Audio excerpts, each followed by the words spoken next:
बहुत प्राचीन समय की बात है। महर्षि वाजश्रवा एक महान यज्ञ कर रहे थे, विश्वजित यज्ञ, जिसमें सब कुछ दान कर देना होता है। उस यज्ञ में उनका पुत्र नचिकेता भी उपस्थित था। वह देख रहा था कि उसके पिता बूढ़ी और दुर्बल गायों का दान कर रहे हैं। बालक नचिकेता के मन में प्रश्न उठा, ऐसा दान तो अशुभ फल देगा।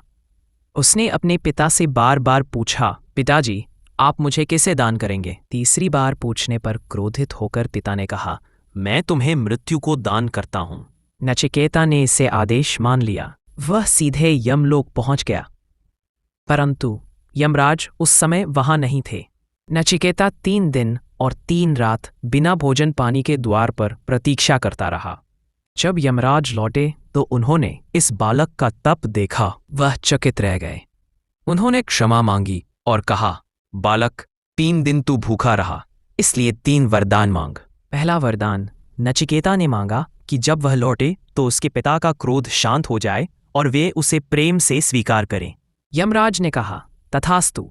दूसरा वरदान नचिकेता ने मांगा, हे यमराज, मुझे स्वर्ग प्राप्त करने वाली अग्नि विद्या का ज्ञान दीजिए। यमराज प्रसन्न हुए और उसे नचिकेता अग्नि विद्या सिखाई।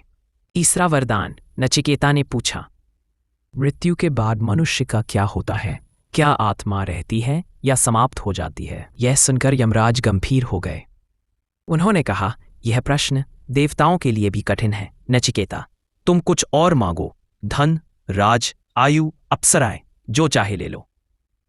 लेकिन नचिकेता अडिग रहा। उसने कहा, हे यमराज, ये सब सुख क्षणभंगुर है।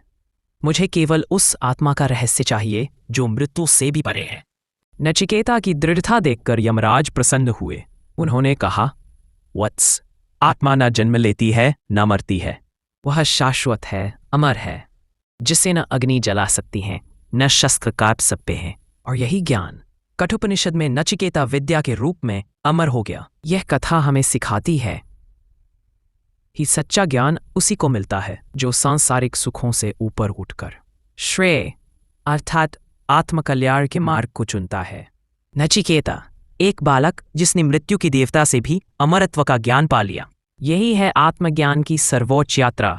अगर वीडियो अच्छा लगे तो लाइक, शेयर, कमेंट करें और पेज को सब्सक्राइब करें।